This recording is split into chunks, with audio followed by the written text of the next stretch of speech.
by my observation, but other people too, there's nothing so toxic, there's nothing so poisonous as religion run amok.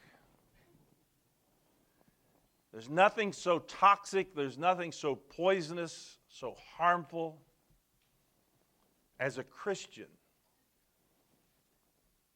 whose religion is out of alignment with God.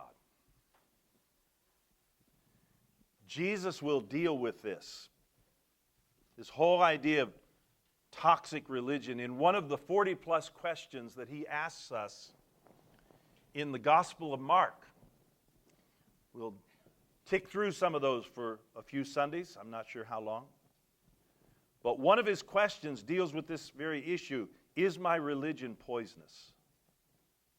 There's an awful lot of damage that's done by critics, but the damage that's done to the cause of Christ by critics, by mean atheists, by wicked talk show hosts, by politicians, by the enemies of the church, of the Bible, of the faith, it pales in comparison to the massive damage that's done by toxic religion of the people that self-identify as friends of Jesus. And probably all of us could think of examples of that. People that were in good standing, at least in their mind, before God and in the church. Maybe we're very involved, we're very careful about how they observed their religion, but it was poison. So I'm not going to give you examples because we all know them too well. But I do think we need to all evaluate ourselves with the question Jesus asked, is my religion toxic? Now there's a question for you.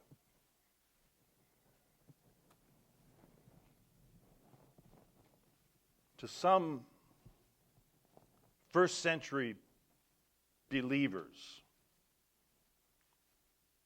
nothing was so sacred as the seventh day. That was the most important, how you spent that seventh day. And they had all kinds of rules and regulations around it, and it became their de facto religion, the seventh day. And what you did with it or didn't do with it.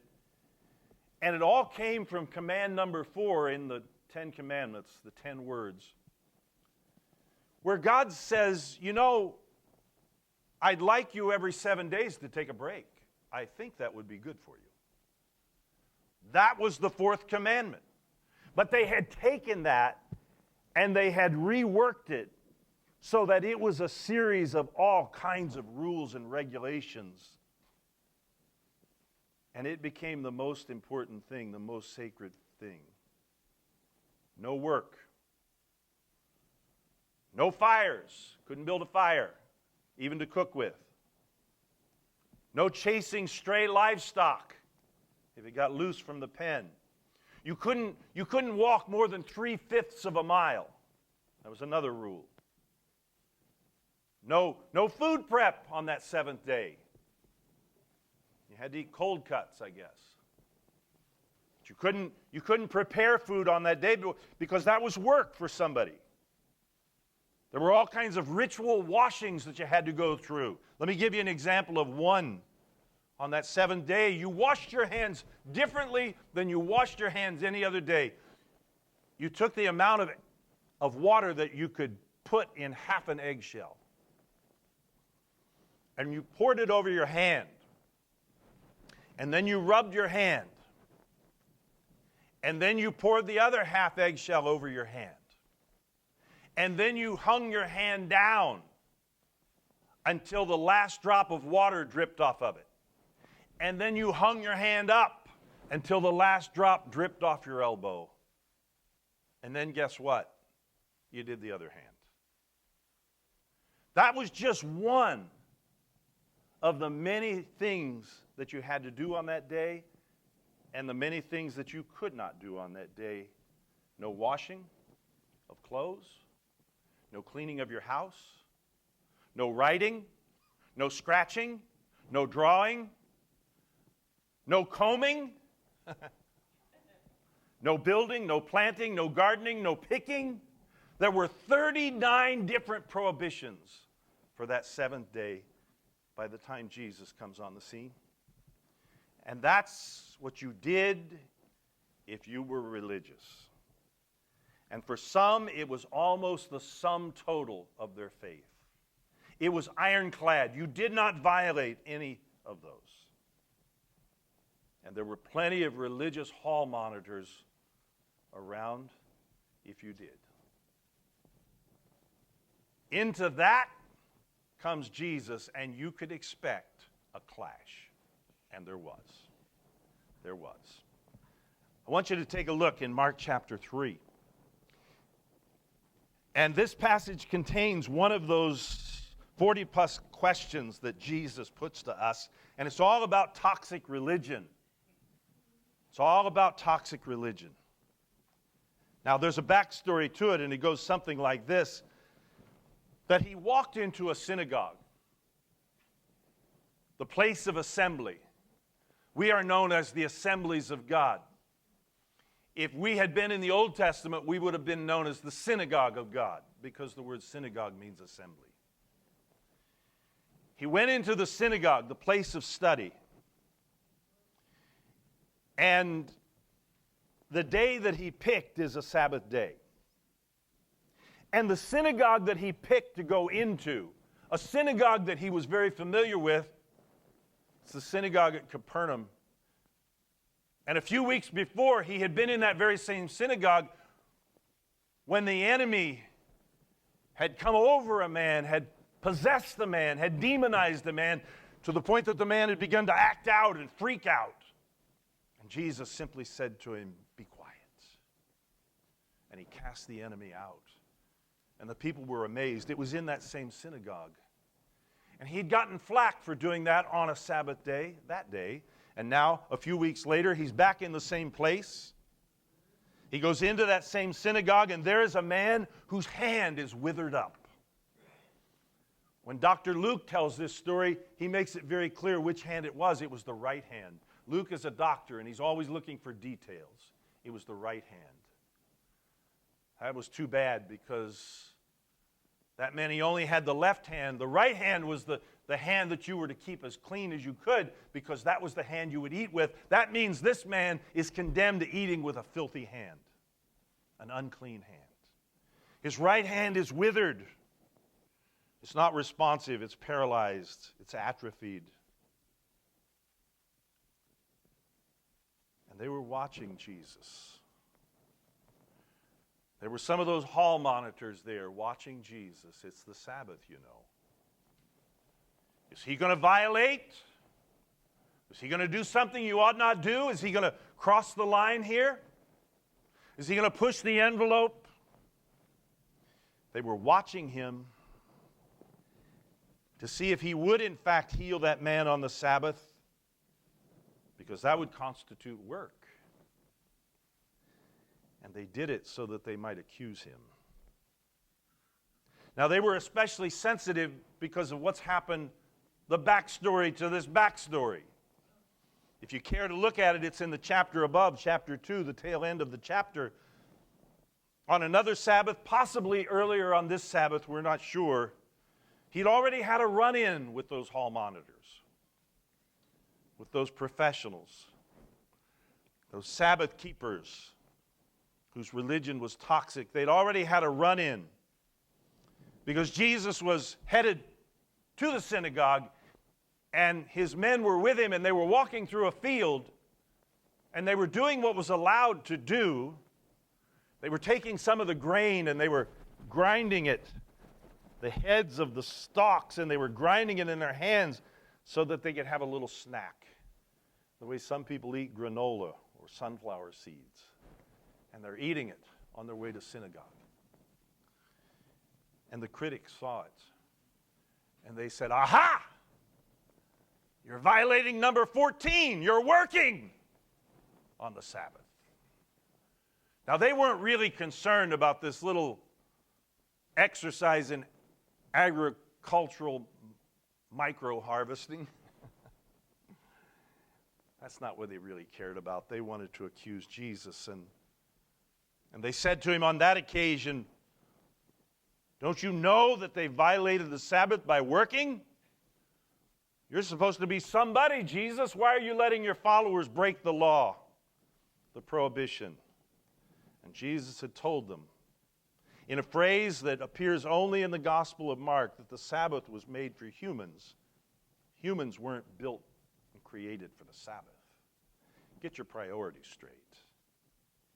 And then he says, the Son of Man, me, the human one, I'm the Lord of the Sabbath, by the way. I decide what happens on that day. Well, he'd already had a run-in with him, and so now they're waiting to see if they can accuse him of something with this man with the withered hand. And so he says to the man, he doesn't wait, he doesn't pass go. He immediately says to the man, get up here and come forward. And he did that so that the man would be standing in front of the whole crowd. It wouldn't be done in a corner. And he said to them, to the critics, is it lawful to do good or to do harm on the Sabbath? Let me ask you that question. To save a life or to kill? But they were stone silent. These were people that argued for a living, and now they're quiet.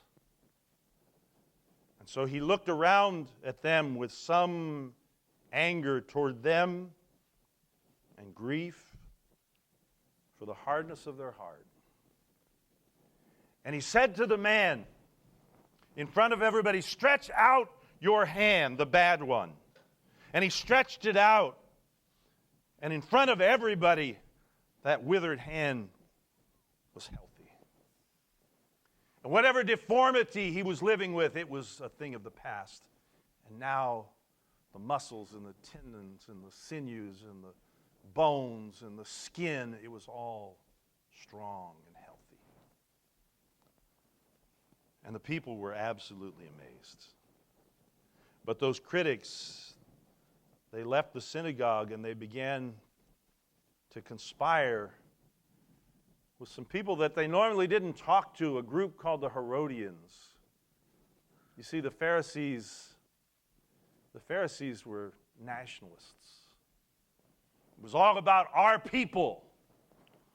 They were a little bit on the racist side. The Herodians, that was a political group that was all about bowing down to Rome.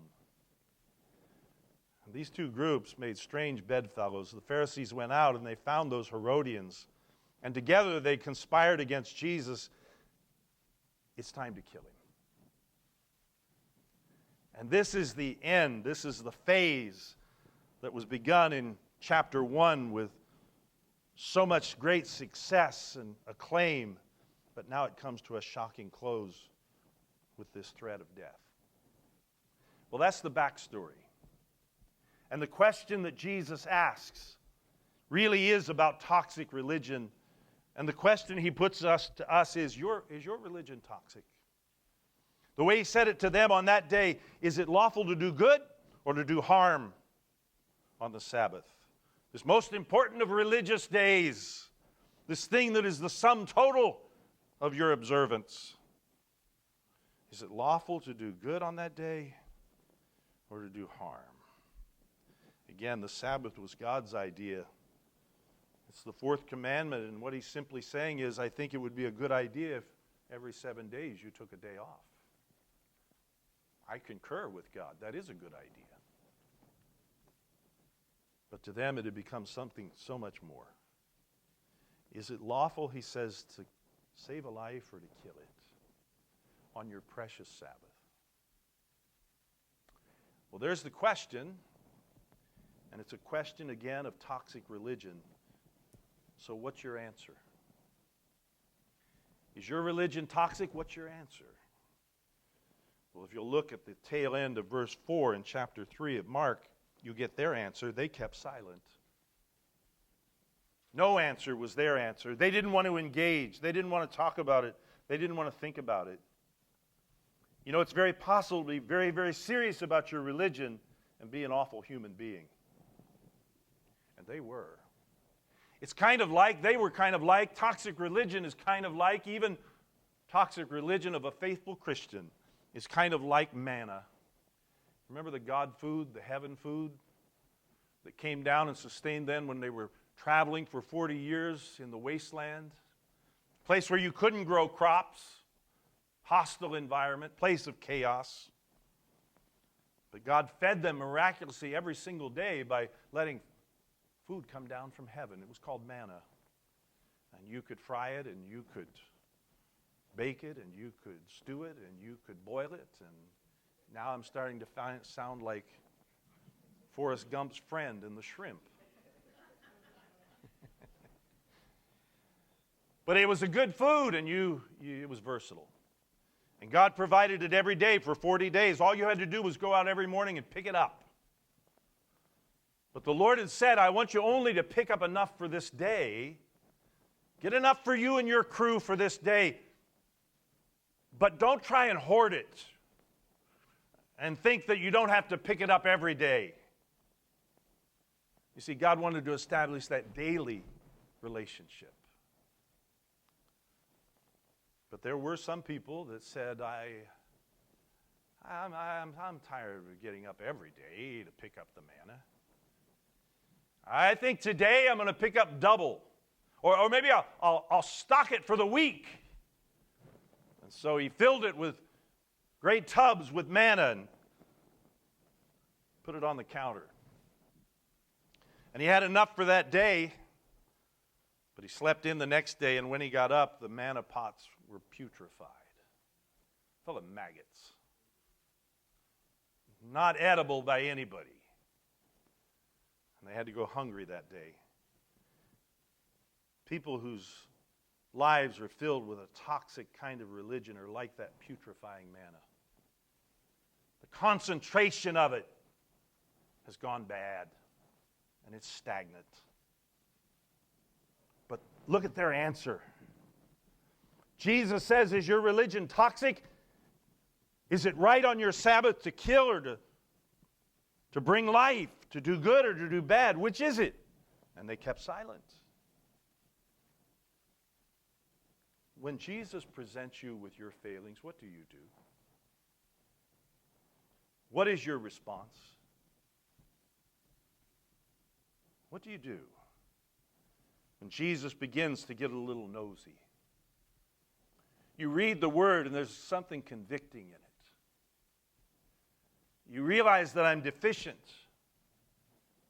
It may be in the way I talk to the people closest to me. I talk to them in a way I would never talk to anybody else.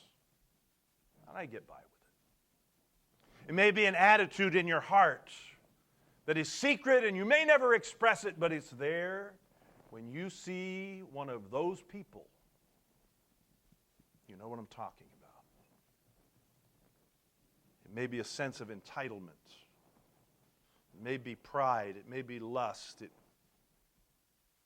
may be a secret sin that nobody knows you're involved in. Maybe Jesus confronts you about what you do in the quiet of the night when you get up and you go to the screen and you hit that button.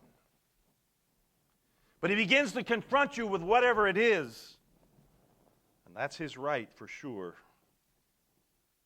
And you don't want to talk about it. And you go deaf and dumb. You go silent like they went silent. Jesus begins to probe, and we shelve it. We ignore it. We continue to be religious, but we're like the poisonous plank. There's a poisonous plank in our eye, and we're picking at the little slivers in somebody else's. And we ignore, we're silent on the problem in our own life, which is in spades compared to what we see in others. In fact, I believe that Jesus is giving us a good barometer for how to judge ourselves. The Bible says, after all, don't examine anybody else. Let a person examine themselves. And he's giving us a way to do it, a template, with that whole plank and splinter thing. Why is it that I am so careful to see a defect in you? It's because it's doubly bad in me. That's why I'm sensitive to it. And that's exactly what happens when we go silent. We've got this poisonous plank in our own eye, and we've chosen paralysis over health when we won't talk it out with Jesus. How absurd I can be, and my religion becomes a toxic joke when I shut Jesus down. He begins to speak something in my heart. How often I've seen that. I've seen people come into the church and they begin to get involved, and then God begins to work in their life, and okay, I'll give up that, and I'll give up that, and I'll change that. But then when he hits at the one thing, they're gone. They're gone. They'll go that far and no further, and they won't let Jesus talk to them about that thing. When you do that, your faith becomes a joke, a toxic joke, when you go silent. There's some Christians, very scrupulous, very careful in their religion, who say God hates fags. No, he doesn't. No, he doesn't. They made that up. They didn't get that from Jesus. Those are people that self-identify as Christians, and they say things like that, but God doesn't. They're wrong. They're mistaken. They're poisonous. There are too many to say, Christians who say, if your politics, if your cultural ideas are different than mine, then you're evil. You're of the devil. Well, I'll tell you what that is. That's hiding behind your religion. It's not living it. And it's poison. When we're not aligned with what Jesus has to say about things, and we stay silent to Jesus' question, that's poison. It's poison for ourselves, and it's poison for everybody around us. Now, why is he asking this question? Is your religion toxic? The way he framed it for them, is it right to do good, or is it right to do harm? Is it right to promote life, or is it right to destroy life? But he's asking, is your religion toxic? But why is he asking that? He's all about goodness. And he's all about life, and that's exactly what he talked to them about. Is it right to save a life or to kill? Is it right to do good or do harm? Jesus is all about goodness, and he's all about life. He says, I come that you might have life. That's why he came. That's why this whole enterprise, that's why God becomes man. That you might have life and have it more abundantly. Jesus is all about goodness, and he's all about life. And after all, the most famous verse in all the world does not say God so hated the world that he sent his son. It says he loved the world so much that he sent his son. God so loved. People talk about the righteous indignation that they should feel over certain things, and they should have righteous anger when people misbehave or adopt ideas that are wrong. If your religion is about anything but good and life, it's poison. God isn't angry with that person that you think is wrong. That person that maybe you cannot stand, he's not angry with them. He may be broken over them, but he's not angry. You know, there are people that are a lot like the people that mine diamonds in South Africa. And these are wonderful people to know. You know how they mine the diamonds in South Africa? They go through tons, literally, tons of dirt to find one small diamond. And there are people like that. They look for the good. They look for the positive. They rejoice when they see it. Yes, there may be bad stuff, but look at that. And then there are other people that plow through a mountain of diamonds to find one speck of dirt in somebody else's life. That's a repulsive person. That's a toxic person. Now, God isn't angry at the people that we think are wrong. He may be broken. The old rabbis said there's a reason why nobody can see God's face. Moses wanted to. He was a friend of God, but he couldn't see God's face. Why? The old rabbis say it's because if you saw the face of God, the sorrow written on his face would break your heart. God's not angry, not by a long shot. And Jesus is asking why, because he's all about goodness and he's all about life. And the question I've got to ask myself, am I about those things too? So can I change my answer? When Jesus begins to probe and find something in me, and I want to shut it down, and I don't want to go any further with this, and I'm silent like they were silent, that was my answer. Can I change my answer? You can always change your answer. You see, the exam that Jesus has handed you, he wants you to get the right answers, but he'll wait. And you can always change your answer. He wants you to pass the test. Look at the 5th verse. After looking around at them with anger, he was grieved at their hardness of heart. He said to the man, "Stretch out your hand." And he stretched it out, and his hand was restored. Brand new. Brand new. Forget for a minute the reference here to the Sabbath. Here's how you know if you're on a glide path to toxic religion. Is your life under God life-giving and life-enriching? Or does it do harm? Does your life enrich? Or does your life do harm? Not to you, but to the people around you.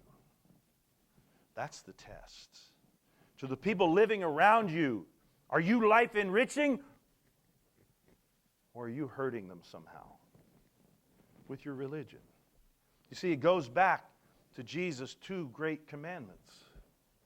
A man came to him one day and said, in customary fashion, this is the way you started a good discussion about the things of God. You posed a question, and he posed the question, "Master, good teacher, what's the greatest commandment?" They had counted them. There were over 613 according to their count. Which is the greatest commandment? And Jesus said, easy. Easy peasy. Love the Lord your God with all your heart, soul, mind, and strength. This is the greatest commandment. And the second is sort of like it.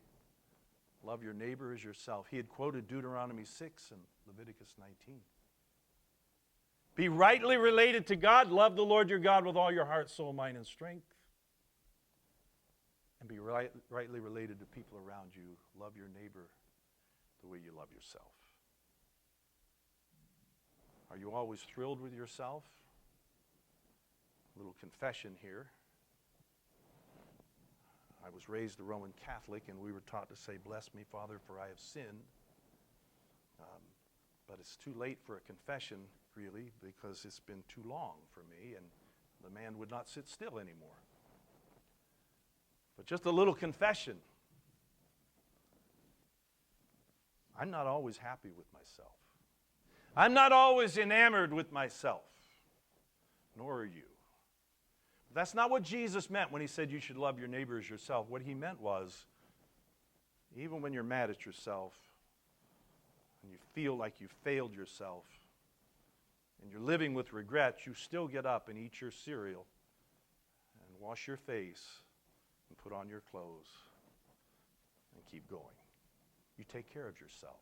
That's what he means by loving your neighbor as yourself. Doesn't mean you have to be enamored with everything your neighbor does. Doesn't mean you have to be in love with them. But you have to help take care of them. However you can. You have to put them first. And Jesus said those are the first and second greatest commandments. In fact, to love God with all your heart, soul, mind, and strength, and your neighbor as yourself, to be rightly related to God, to be rightly related to those around you. Everything that is real, that is important, that is eternal, it hangs on those two things. We're talking about, can I change my answer? Here's how you know if you're on a glide path to toxic religion. Are you life-enriching and life-giving to people around you? Or is your religion harmful to people around you? And it all goes back to those 2 great commands. Does your presence at work? Does your presence in your neighborhood? In your business transaction, in family relationships, in your marriage, your interactions with people in public, at stores, the way you park your car, the way you behave in a long line at the DMV or CVS, the way you deal with the tech support people on the phone, or business reps over the phone, or the way you speak to your kids. Are you doing a good thing or a harmful thing? That's how you know if your religion is toxic or not. Jesus will tell a story, one of his amazing parables. And you've got to remember, when he tells stories, they're always over the top. He's trying to catch our attention.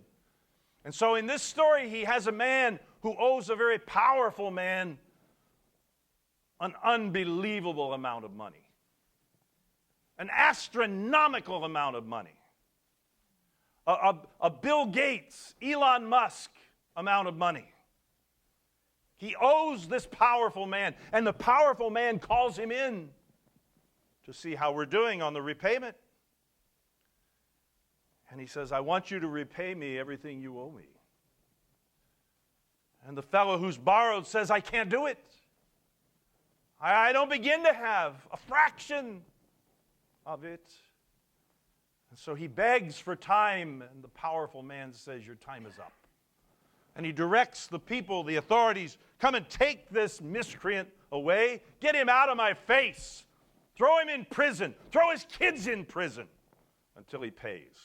Well, if you put a man in prison, he can't pay. That's a death sentence. And the man begs. He falls on his face before the powerful man. And he begs because he's thinking about his kids, and he begs. And the man listens to his plea, and he says, tell you what I'll do. Only because it didn't matter to him anyway. He had so much. I pardon you. No more payments. It's all erased. The man left the presence of the powerful man walking on air. He could not believe his good fortune. And as he's on his way, he encounters a man who owes him a pittance. Just a piddling little amount. He'd borrowed lunch money from him or something. He runs into that unfortunate man and he says, hey, you owe me money. Pay up. He had just come from the presence of the powerful man who had forgiven him this astronomical amount. Pay up. Pay me what you owe me. The man said, I'm short this week. I can't do it. Maybe next week or the week after. How about installments? And the guy says, nothing doing. I want my money. And he grabs him by the throat. And he wrestles him to the ground. He's choking the life out of him. And he calls for the authorities. Come and take this bum away. Put him in debtor's prison. And they do. Now, there were some people that had witnessed both those transactions. And they ran back to the powerful man and they said, you know the guy that you just forgave the Bill Gates amount of money? He just choked a guy for $5. And he threw the guy in prison. Bring that guy in here. And in over-the-top fashion, the way Jesus does in his parables, he said, you dirty pig. I forgave you this huge amount, and you couldn't forgive him that. You ungrateful wretch. Cast him into outer darkness. Let him burn to a crisp piece of toast.